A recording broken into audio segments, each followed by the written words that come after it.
मित्रांनो, बिहारच्या निवडणुकांमध्ये बीजेपीला मागच्या निवडणुकांपेक्षा जास्त सीटा मिळालेल्या आहेत, जास्त यश मिळालेलं आहे। असं मित्रांनो दोन कंडिशनमध्ये होतं। पहिली की जर मागच्या सरकारचं काम हे खूपच चांगलं असेल तर जनता अशा प्रकारचा कौल त्या सरकारला देते, आणि दुसरी कंडिशन म्हणजे जर का विरोधी पक्ष हा त्या लायकच नसेल तर जनता त्यांना पूर्णपणे नाकारते आणि सध्या जे सत्तेमध्ये आहे त्यांनाच पुन्हा एकदा सत्तेमध्ये आणते।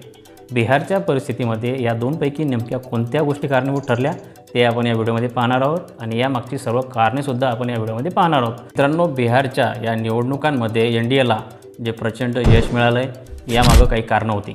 या कारणांपैकीच 5 महत्त्वाची कारणं आपण या व्हिडिओमध्ये पाहणार आहोत। नमस्कार मित्रांनो, माझं नाव आहे किशोर गीते, आणि तुम्ही जर आपल्या चॅनलचा व्हिडिओ पहिल्यांदा पाहत असाल तर कृपया आपल्या चॅनलला सबस्क्राइब करून घ्या। चला तर मग आपण आता व्हिडिओ सुरू करूया। मित्रांनो, या 5 महत्त्वाच्या कारणांपैकी पहिलं महत्त्वाचं कारण आहे कमकुवत विरोधी पक्ष। बिहारच्या या निवडणुकांमध्ये जे महागठबंधन झालं होतं हे महागठबंधन कमकुवतच होतं, कारण की या महागठबंधनमध्ये सर्व पार्ट टाइम राजकारण करणारे नेते होते। उदाहरणार्थ राहुल गांधी, तेजस्वी यादव यासारखे नेते जे पार्ट टाइममध्ये राजकारणामध्ये ॲक्टिव्ह होतात। मित्रांनो, जे नॅशनल मुद्दे होते त्या मुद्द्यांचा वापर या नेत्यांनी या बिहारच्या राजकारणामध्ये केला। या नॅशनल लेवलच्या मुद्द्यांच्या ऐवजी बिहारचे जे लोकलचे स्थानिकचे मुद्दे घेण्यामध्ये हे नेते फेल ठरले। सगळ्यात महत्त्वाचं म्हणजे मागच्या सरकारच्या चुका किंवा उणिवा दाखवण्यामध्ये हे महागठबंधनचे नेते हे अयशस्वी ठरले। या महागठबंधनमध्ये असलेल्या नेत्यांना मागच्या सरकारच्या चुका दाखवता आल्या नाहीत, याशिवाय बिहारचे जे स्थानिक मुद्दे आहेत ते मुद्देसुद्धा या नेत्यांना उचलता आले नाहीत। याशिवाय या महागठबंधनमध्ये एकसूत्रता नव्हती। बऱ्याच ठिकाणी या महागठबंधनचे जे उमेदवार होते हे एकमेकांसमोर लढलेले आहेत। हेल्दी कॉम्पिटिशनच्या नावाने एकाच ठिकाणी 2-2 उमेदवार या गठबंधनने उभे केलेले होते। ह्या गोष्टी या पराभवाला कारणीभूत ठरलेल्या आहेत। याविरुद्ध बीजेपी आणि एनडीएमध्ये फुल टाईम पॉलिटिक्स करणाऱ्या लोकांची संख्या जास्त आहे, आणि एनडीए बीजेपी हे वर्षभर राजकारणाची तयारी करणारे पक्ष आहेत, आणि त्यामुळं बिहारच्या या निवडणुकांमध्ये जो विरोधी पक्ष होता हा कमकुवत होता। त्याचमुळं एनडीएला मोठ्या प्रमाणामध्ये यश मिळालं। या महागठबंधनच्या नेत्यांना बिहारचे योग्य मुद्दे उचलता आले नाहीत, आणि एनडीएच्या मागच्या सरकारच्या चुकासुद्धा दाखवता आल्या नाहीत। त्यामुळं जनतेचा कौल हा एनडीएकडे गेला। यातला दुसरा मुद्दा आहे सुशासन बाबू नितीश कुमार। मित्रांनो, बिहारमध्ये नितीश कुमारांची ओळख हे सुशासन बाबू म्हणून आहे, म्हणजे ज्यांचा कारभार किंवा ज्यांचं प्रशासन हे सुशासन म्हणून काम करते अशी ओळख बिहारमध्ये नितीश कुमार यांची आहे। मित्रांनो, नितीश कुमार यांनी बिहारच्या जनतेला आणि विशेषतः महिलांना त्या बिहारमध्ये सुरक्षित आहेत हा विश्वास मिळवून देण्यामध्ये नितीश कुमारांना यश आलं आहे। बिहारचे बहुसंख्य पुरुष हे बाहेर जाऊन काम करतात, त्यामुळं बिहारमध्ये एकट्या महिलांची संख्या जास्त आहे, आणि या महिलांनाच सुरक्षित असल्याचा विश्वास देण्यामध्ये नितीश कुमार यशस्वी झाले।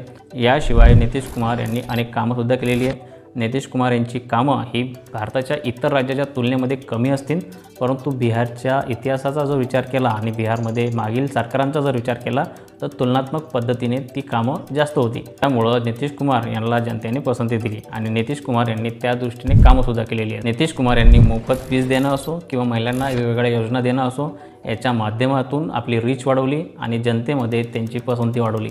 त्यामुळं नितीश कुमार आणि त्यांचं सुशासन याला बिहारच्या जनतेने कौल दिलेला आहे, आणि त्यांचा पाठिंबा हा नितीश कुमार यांना दाखवलेला आहे, आणि हे बिहारच्या या यशामागचं एक महत्त्वाचं कारण आहे। आता आपण पाहूया यातला तिसरा महत्त्वाचा मुद्दा, स्वरोजगार योजना आणि इतर योजना। मित्रांनो, नितीश कुमार आणि एनडीए सरकारने मागच्या कालावधीमध्ये अनेक योजना चालवल्या, ज्यामध्ये या योजना महिलांशी संबंधित होत्या। यातली सगळ्यात महत्त्वाची योजना म्हणजे स्वरोजगार योजना। मित्रांनो, बिहार हे एक असं राज्य आहे ज्या ठिकाणी लोक एका दिवसाच्या मजुरीसाठी सुद्धा संघर्ष करतात, आणि 2 टायमांच्या जेवणासाठी सुद्धा त्या ठिकाणी संघर्ष करावा लागतो। बिहारमध्ये मोठ्या प्रमाणावर गरिबी आहे, दारिद्र्य आहे। भारताच्या इतर राज्यांच्या तुलनेमध्ये एका सामान्य बिहारी व्यक्तीचं उत्पन्न हे खूप कमी आहे, आणि बिहारमध्ये 100 किंवा 200 रुपयेसुद्धा या जनतेला जास्त वाटतात। मित्रांनो, अतिशय खालवलेलं जीवनमान बिहारच्या ग्रामीण भागामध्ये आहे।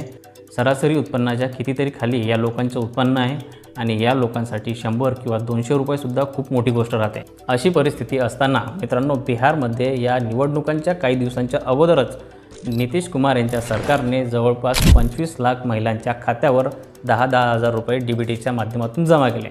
बिहारसारख्या राज्यामध्ये जिथे एवढ्या मोठ्या प्रमाणावर गरिबी आहे तिथे हे 10,000 रुपये मोठा इम्पॅक्ट करून गेले। मित्रांनो, या निवडणुकीमध्ये महिलांचं वोटिंगचं प्रमाण हे 75.78% एवढं होतं, आणि या प्रमाणामध्ये या स्वरोजगार योजनेमध्ये देण्यात आलेल्या या 10,000चा मोठा वाटा आहे। ज्या प्रकारे महाराष्ट्राच्या निवडणुकांमध्ये लाडकी बहीण योजनेने जो इम्पॅक्ट पडला त्यापेक्षा कितीतरी पटीने मोठा इम्पॅक्ट ह्या स्वरोजगार योजनेच्या माध्यमातून देण्यात आलेल्या 10,000 रुपयांनी पडला आहे। त्यामुळे ह्या गोष्टीचा डायरेक्ट बेनिफिट हा नितीश कुमार आणि NDAला झाला आणि त्यांच्या वोटिंगमध्ये मोठ्या प्रमाणावर वाढ झाली आणि याचा परिणाम NDAच्या सीटांवर NDAच्या जागेवर आपल्याला सरळ पाहायला मिळाला। मित्रांनो, यातला चौथा महत्त्वाचा मुद्दा आहे की जंगलराजच्या आठवणी।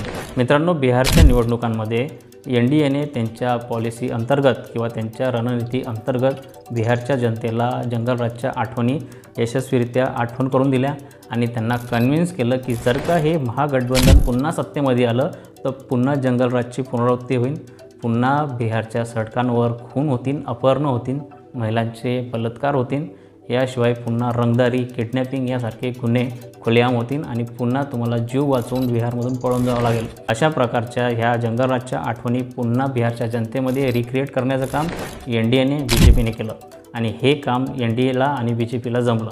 त्यांनी यशस्वीरित्या जंगलराजच्या आठवणी पुन्हा बिहारी जनतेच्या मनामध्ये क्रिएट करण्याचं काम केलं आणि त्याचा इम्पॅक्ट हा वोटिंगमध्ये दिसला, कारण बिहारच्या जनतेने विरोधी पक्षाला डायरेक्टली नाकारलेलं या ठिकाणी दिसतं आहे आणि हे यश या NDAच्या कॅम्पेनचं आहे की त्यांनी त्यांच्या कॅम्पेनच्या माध्यमातून बिहारी जनतेला या जंगलराजच्या आठवणी पुन्हा करून देण्यामध्ये त्यांना यश आलेलं आहे। मित्रांनो, पाचवा महत्त्वाचा मुद्दा आहे रोजगार आणि पलायन। मित्रांनो, बिहार या राज्यातून संपूर्ण देशामध्ये मोठ्या प्रमाणावर रोजगारासाठी पलायन होतं आणि नितीश कुमार आणि NDA हे बिहारी जनतेला हा विश्वास देण्यामध्ये यशस्वी झालेत की सत्ता आल्याच्यानंतर बिहारमधलं पलायन कमी होईल आणि बिहारमध्ये नवीन रोजगारसुद्धा येतील आणि हा सुद्धा एक महत्त्वाचा मुद्दा बिहारच्या निवडणुकांमध्ये निर्णायक ठरला। मित्रांनो, आपण बिहारच्या निवडणुकांमध्ये NDAच्या विजयामागची 5 महत्त्वाची कारणे पाहिली। हा व्हिडिओ तुम्हाला कसा वाटला ते नक्की कळवा आणि हो, आपल्या चॅनलला सबस्क्राईब करायला विसरू नका। पुन्हा भेटूया अशा एखाद्या महत्त्वपूर्ण टॉपिकसोबत। तोपर्यंत धन्यवाद।